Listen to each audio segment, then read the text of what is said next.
On commence par un dispositif très simple, une horloge qui va donner la mesure, qui va battre le temps de manière régulière comme un métronome. Sauf que sur un ordinateur, ce métronome, il va ticker plusieurs millions ou milliards de fois par seconde. Elle va permettre à une unité de contrôle, c'est un dispositif électronique, qui va synchroniser, qui va coordonner, qui va réguler toutes les opérations qui vont se passer à l'intérieur du microprocesseur. Elle s'appuie, elle coopère avec un autre bloc principal qu'on appelle une unité de calcul et d'opération logique. En anglais, ALU, Arithmetic and Logical Unit. Cette unité, comme son nom l'indique, elle est capable de faire des calculs élémentaires du type je t'ai donné une valeur, je t'ai donné une deuxième valeur, tu additionnes les deux. Elle communique avec un système de stockage qui s'appelle la mémoire. Donc cette mémoire, en fait, on peut écrire dedans des valeurs qu'on va conserver. On peut ensuite aller relire ces valeurs, les récupérer dans l'unité de contrôle pour les envoyer à l'unité de calcul. Elle coopère également, elle pilote des circuits électroniques spécialisés qui vont gérer les entrées et les sorties.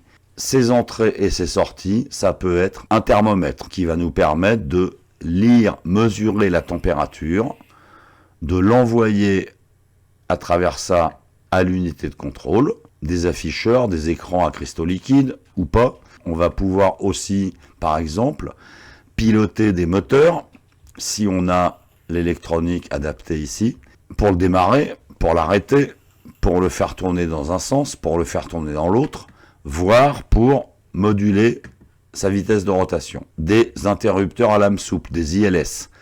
C'est un petit interrupteur qui, quand on approche un aimant ou un champ magnétique, va se fermer, faire des calculs, prendre des décisions en fonction de l'état de cet interrupteur. Les ordinateurs modernes travaillent en binaire. Le binaire, c'est 0 et 1, ou vrai et faux, deux valeurs différentes. Pourquoi ? Tout simplement parce que ce sont des circuits électroniques à base de câbles, de transistors, de tension. Et il est beaucoup plus simple de gérer de manière fiable, le mot important là c'est fiable, deux valeurs de tension, deux voltages différents, plutôt que 10 valeurs. Si on avait voulu que ces circuits électroniques travaillent directement en base décimale, il aurait fallu être capable de gérer 10 valeurs distinctes. En binaire, c'est plus facile. On va dire, entre 0 et 2 volts, on dit que c'est 0, c'est faux. Entre 3 et 5 volts, on dit que ça vaut 1. Si on est entre 2 et 3, il y a une zone floue, mais en pratique, ça fonctionne très bien comme ça. Donc, on fabrique les circuits électroniques, les circuits intégrés en binaire, en base 2. Même s'il faut plus de fils pour représenter un nombre qu'en base 10. Quand on compte en binaire, il va falloir beaucoup plus de place pour représenter un grand nombre que si on était en base 10. Un petit rappel sur les nombres binaires. On utilise des nombres à 8 chiffres binaires dans les ordinateurs qu'on appelle des octets ou en anglais des bytes. Alors octet, ça vient du latin octo qui veut dire 8. Donc un byte ou un octet, c'est un nombre de 8 bits. Dans un octet, on peut stocker 256 valeurs différentes. Là, on a 1, 2, 3, 4, 8 chiffres binaires distincts. Le plus petit nombre qu'on peut mettre, c'est tout à 0, ce qui nous donne en décimale 0. Le plus grand nombre qu'on peut stocker dans un octet, c'est tous les bits à 1. Et quand on fait le total de tous ces bits à 1, on arrive à 255. Donc 256 valeurs différentes de 0 à 255. Bit, c'est un chiffre binaire. C'est l'abréviation de binary digit. C'est un chiffre binaire, que ça soit celui-ci ou celui-ci, qui peut contenir 0 ou 1. Qu'il ne faut pas confondre avec le byte, qu'on retrouvait là-haut déjà. C'est un nombre de 8 chiffres binaires. Ça, c'est un byte composé de 8 bits. Le byte, c'est la même chose qu'un octet. Un ordinateur, il ne comprend que des instructions écrites en binaire. La mémoire dans un ordinateur, c'est un dispositif électronique spécialisé dans lequel on va pouvoir écrire des valeurs binaires et relire des valeurs binaires.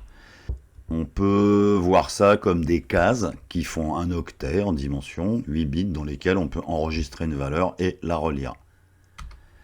Chacune de ces cases, elle a une adresse, elle a un numéro, c'est-à-dire que pour préciser dans quelle case je veux écrire ou dans quelle case je veux lire, il faudra à chaque fois que je dise je m'intéresse à la cellule mémoire, la case mémoire, à l'adresse numéro 25 ou à l'adresse numéro 1,5 milliard.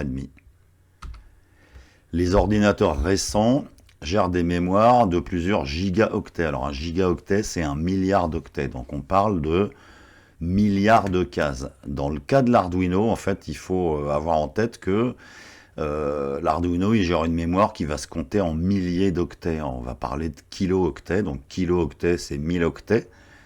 Mégaoctet, c'est 1 million d'octets. Gigaoctet, c'est 1 milliard d'octets. Dans le cas de l'Arduino, grosso modo, 30 milliers d'octets pour la partie programme, quelques milliers d'octets pour la partie données. Alors, un téléphone moderne, un ordinateur moderne de bureau, c'est en gigaoctets. Votre smartphone, il contient des milliards d'octets de mémoire. L'Arduino, on compte en milliers. Mais on ne fait pas la même chose avec.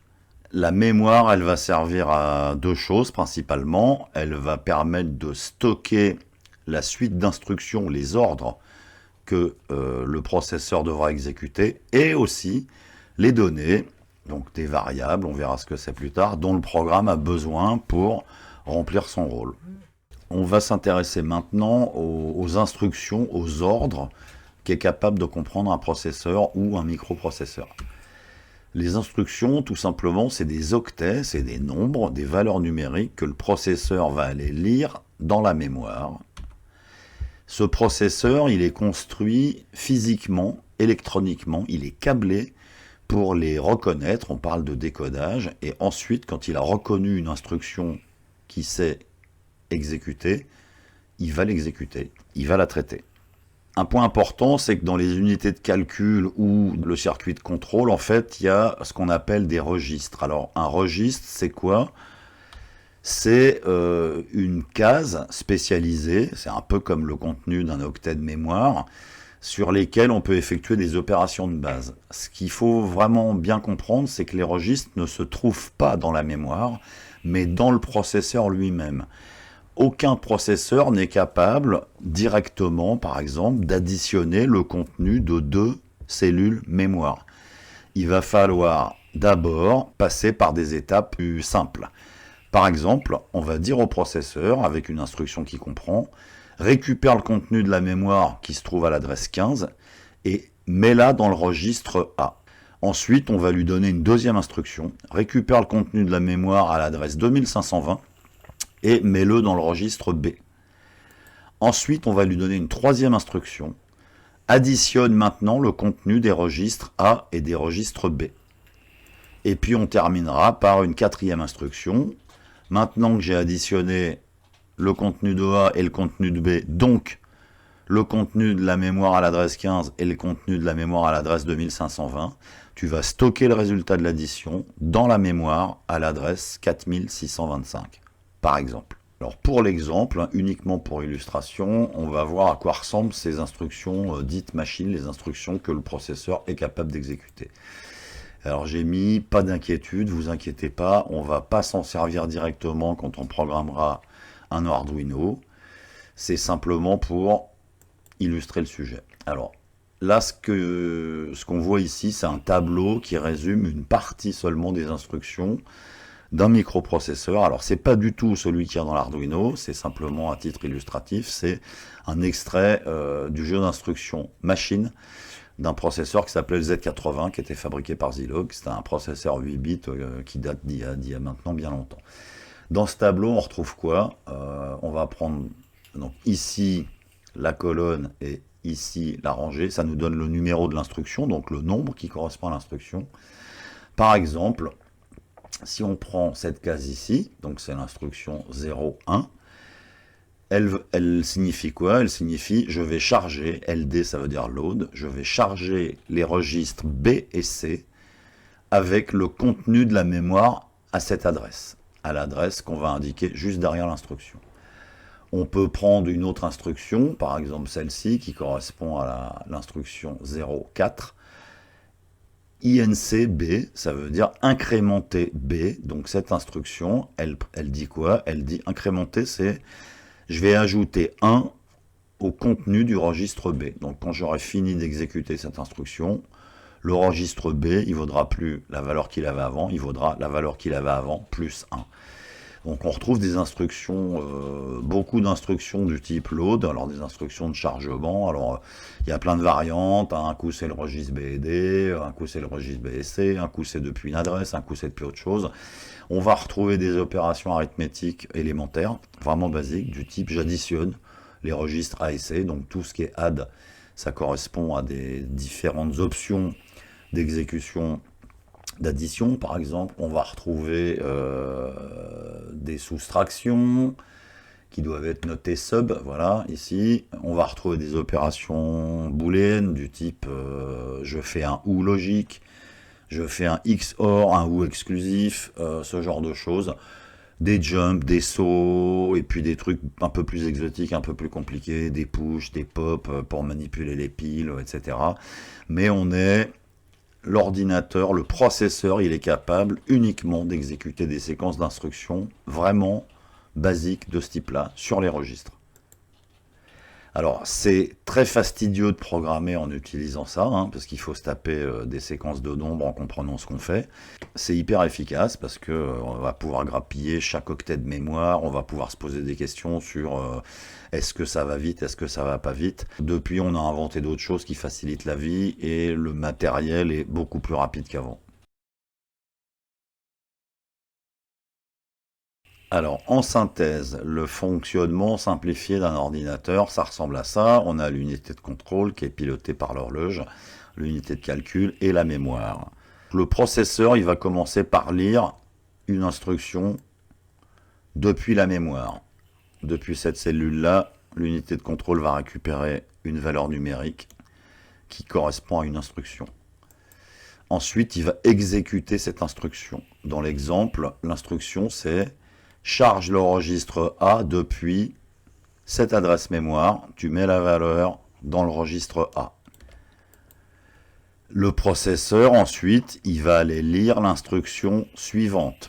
Donc on a changé, on est passé de cette case-là à celle-ci, il lit l'instruction qui vient juste derrière. Cette instruction, elle lui dit charge le registre B depuis la mémoire.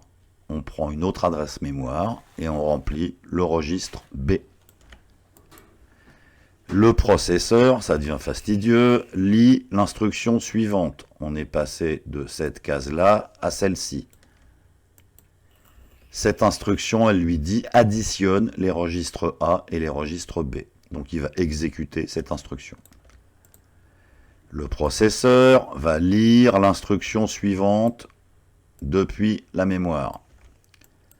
Cette instruction, elle lui dit range le résultat de ce qu'on vient de faire dans la mémoire. Donc le résultat de A plus B va être stocké dans la mémoire à une autre adresse. Et ainsi de suite, on va continuer à faire ça jusqu'à ce que notre programme ait exécuté tout ce qu'il avait à faire. Arrivé ici, vous devriez normalement avoir à peu près compris comment fonctionne un ordinateur ou un microcontrôleur ou un microprocesseur, peu importe. Mais vous devriez aussi avoir compris une chose importante, c'est qu'on n'a pas du tout envie de s'embêter à programmer en langage machine. Alors heureusement, on a inventé les langages de programmation, on a inventé des programmes qui s'appellent des interpréteurs, des compilateurs, qui vont nous faciliter la vie, et c'est ce qu'on verra dans le prochain épisode. À bientôt!